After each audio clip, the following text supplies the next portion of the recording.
Good afternoon. Today is Thursday, November 14th, and I'd like to call to order Oak Harbor Historic Preservation Commission. I'd like to do a roll call.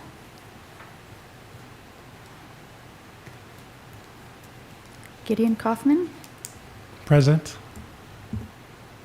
Greg Lanza, Here. Nick Hamden, and Kelly Bug. I am present as well.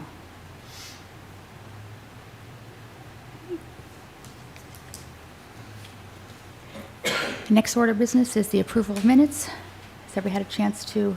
We're also doing the approval of minutes for two prior meetings, September 26, 2024, and July 25th, 2024. If you commissioners have all had a chance to review both of those, and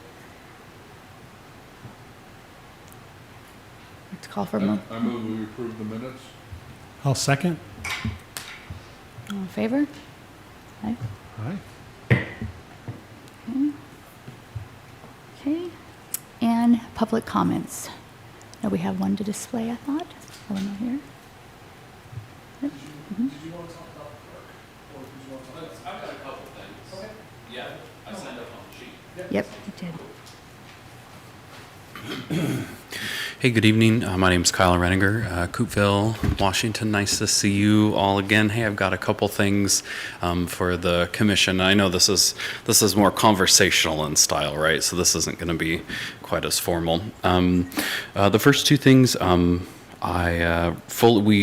we, the Gary Oak Society, fully support the passing of Smith Park onto the local heritage register. We had the pleasure of presenting before all of you last meeting, so we continue to be in support of that and encourage you to do so. I also would encourage you to pass the Woodby Presbyterian Church local heritage register nomination that will be before you tonight. I've read it. I lived right down the street, grew up just right down the street from that church. It's absolutely beautiful, so encourage you passing that as well. Two other quick things. Number one, I am curious, is this body interested in additional historic nominations being brought before it in 2025?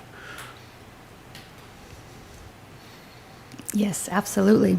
Yes, absolutely. Okay, I will take note of that. Then we can get some additional historic nominations rolling, and there may be also additional historic preservation collaboration projects too that we might be able to bring forward. The great news there is that these would be funded by private donations or nonprofit donations. So we'd come for the funding. We'd just come and ask for your support in that. So that could be really cool.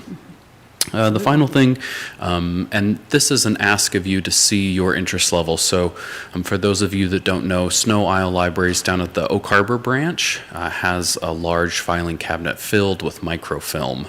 And the microfilm features the early Woodby Island newspapers, some starting in late 1800s all the way through almost the present. I think they stopped in the early 1990s. And so I've been using the microfilm to take a look at some other historic pieces as well. And microfilm's really fun, but it's also very time consuming. So just today I was looking at the microfilm and it took me about 3.5 hours, and I was only able to get through about 9 months because you're literally scrolling right through every image and there's no keyword search. So I had approached the local head librarian and asked her what her interest level would be in seeing about digitizing it. So digitizing essentially involves them scanning all of the microfilmed images into a computer, and then the computer does an OCR scan of the text so that you can then keyword search, right? And that makes it a lot speedier. So when we think about doing hopefully many more of these historic nominations, being able to simply do a keyword search makes it much faster. And her comment was, well, we don't necessarily see a lot of people using the microfilm. And so what I was hoping to get from this body is if you were interested, a proclamation or request in support of Snow Isles digitizing the microfilm at the Oak Harbor Library, That way, future researchers, rather than having to say initially even know the date range, right? Because when you're working with microfilm, the more closer you can get, the better. You have to know month, day, year. So if you don't know month, day, year, you're really just kind of taking a total stab in the dark. And so if you were willing to support that, I think that this body and your weight would go a long way to supporting that. I've just asked as a private individual, and I think that only goes so far. So having the community come out and say, "Hey, Snow Isle, we're interested in having the microfilm digitized," I think could help Snow Isle then get that onto their priority list and put some staff time behind it. I can share a positive story about microfilm digitization. So for the Smith Park application that you have in there, some of those articles, especially the very small ones, for example, there was a little tiny one about Mr. Smith putting lots on the sale of Oak Harbor. The only reason I was able to find that was the Seattle Times has been digitized going back all the way through then. And that is the only way I would have found that little article. So there's some really great use cases, and I think it would overall make us quite a bit more efficient and be able to bring a greater quantity of historic nominations and a better, well-rounded, more researched nominations to this body if we had some of those tools. So I'd love your support if you all were interested in supporting that initiative. I believe so. I think we could probably provide perhaps a letter or something to have you all kind of sign on to, maybe at the next meeting, something we can take a look at. I'm not sure exactly what the process would be, so I need to double check and make sure that's within, the standards of how we work. But yeah, that sounds really good. Okay, great, wonderful. Hey, thank you so much for volunteering on this board. I really appreciate it. Take care. Thank you. Thanks so much. Next order of business is public hearing. Sorry, point of order. We did have one public comment we received online that we need to display for the meeting. We do. Thank you, Sarah.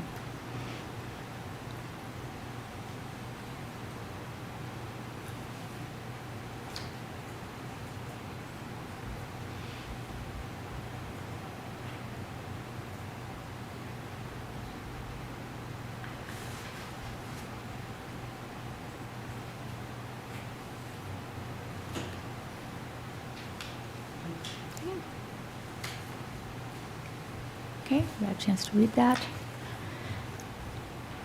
In public hearing, we don't have anything scheduled for that, and I believe our next order of business is the discussion about the continuation of the Smith Park nomination and to get the Whitby Presbyterian Church nomination for inclusion on the Historic Registrar as well, right? Okay, sounds good. Yeah, so in the interest of maintaining our schedule here and trying to be done by 4:45, I'm going to keep my presentations a little bit brief to allow for kind of some discussion if necessary at the end.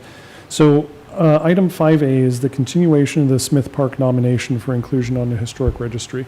We did the presentation on it last time. Kyle did a great job in kind of giving all the details and background on that.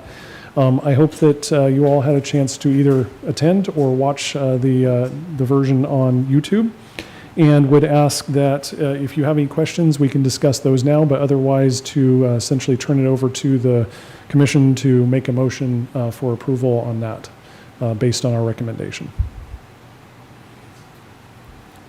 I will move to put Smith Park on the Historic Register. I second the motion. Put Smith Park on the register. That's all we need? Okay. You call for a vote? All those in favor? All those in favor? There you go. Aye. Okay. Thank you. Okay, thank you. That was easy. So I'm going to scroll here real quick. So the second item, 5B, is the inclusion of the Whitby Presbyterian Church onto our historic registry. And like I said, I'm going to do a brief presentation or a brief kind of overview of the staff report on that. And also note that there are a couple of books up there on the dais that are for kind of your information as we go through this. that give a little bit of the history, a little bit more detail into the history. I didn't want to try and, kind of recreate or do a book report on those existing books. But it's going to give you a little bit of background onto the history of the church itself, the congregation, and the building as well. So what we have is, sorry, I scrolled too far. We have a request to place the Whidbey Presbyterian Church, which is on the northwest corner. I misrepresented that one. The northwest corner of Southeast Midway Boulevard and Southeast 8th Avenue. It was constructed in 1929, and there are a large number of native Gary oak trees on that property as well, which kind of adds to the overall kind of inclusion into the overall kind of historic nature of the property and that part of town. So it's been there for almost 100 years. On top of the hill there, it's been kind of a landmark for folks that live in the community and also those who might be arriving by water. It was designed in what I've determined, and I could be a little bit off on this, but it appears to be a Carpenter Gothic revival style, which is essentially kind of a revival of the old Gothic architecture from much earlier days that they constructed of stone and brick. Instead, that this is constructed out of wood framing and horizontal wood siding, and that's because it was what was available at the time. It was a much more affordable way of constructing buildings rather than going through, full masonry construction. It does have a collection of stained glass windows that have lit the interior from the original construction of the building. The main portion of the church is mostly the same as it was constructed in 1929. There has been an addition added on to the side of it that was constructed in 1983 and more recently renovated and added on to. They are under construction of building a breezeway between the two buildings. We do not feel that takes away from the historic character of the original portion of the building itself. So the code gives us a list of criteria for determining the appropriateness to designate a building on the local registry. And that says any building, structure, site, object, or district may be designated for inclusion if it is significantly associated with the history, architecture, archaeology, engineering, or cultural heritage of the community, if it has integrity, is at least 50 years old, and is of lesser age and has exceptional importance. The location must also fall under at least one category listed in the code. And we provided the list of categories and discussion of appropriateness in your staff report there. Essentially, what we've determined is that it meets the criteria in B and D. B being the embodiment of the distinctive architectural characteristics. As I mentioned, that Carpenter Gothic style was very popular in the late 19th century, early 20th century. Also known as Carpenter's Gothic or Rural Gothic. It refers to the application of Gothic revival architecture detailing and massing applied to wooden structures. It's a fairly common architectural style throughout the United States, but it is definitely something that is a distinctive architectural characteristic. So we feel it meets category B there, or criteria B. And then also we feel it meets the category D or criteria D, exemplifies or reflects special elements of the city's cultural, special, economic, political, aesthetic, engineering, or architectural history. Again, because of the kind of distinctive architecture of the building and the prominent location there, it was one of the first things that you saw as you come into town on Midway Boulevard, which used to be the original highway into town. And also, like I said, probably visible from the water as well for those visiting from, coming in from the south, essentially. So we have determined that based on those two criteria, that the merits of this nomination are met.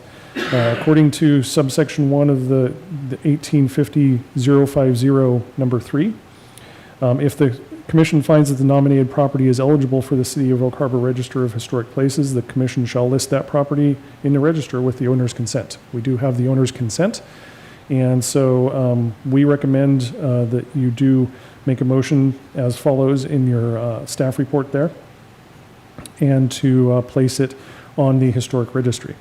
And I will give time over to our applicant if he wants to fill in any blanks or discuss anything or answer any questions for you. And if you have any questions for me, you can let me know as well.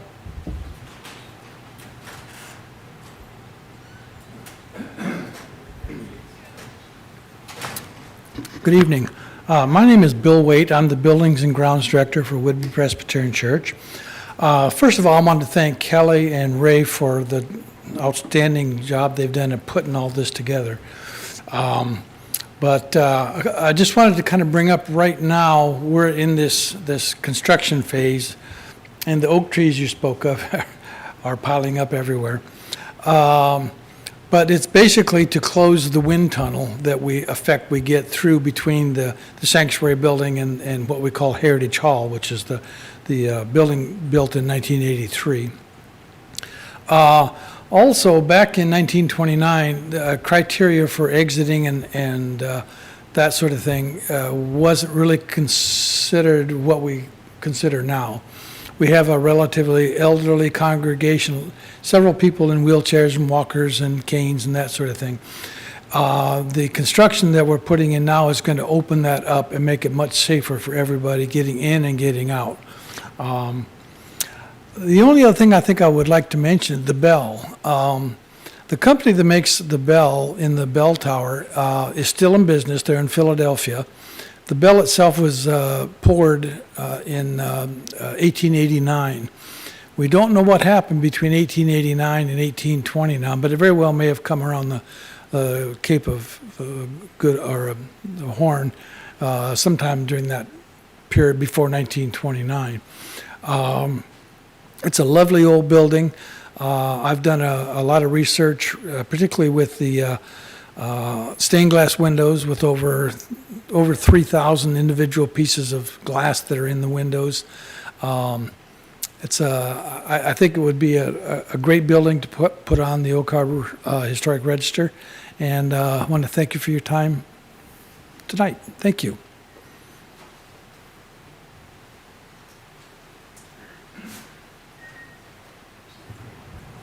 Thank you so much. Commissioners, are there any items you'd like to discuss? Or we're making them?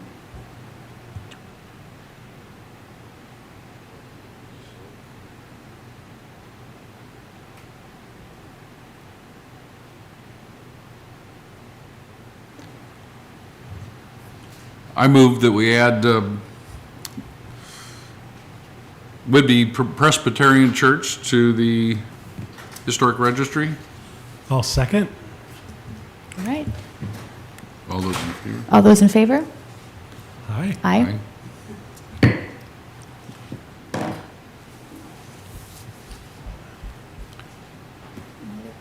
It's cool. I Any love other that comments, church. commissioners? I just want to thank Mr. Renninger and Mr. White, was it? Yeah, Will, for your time and for showing up to the meeting. It's much appreciated by everybody that's here.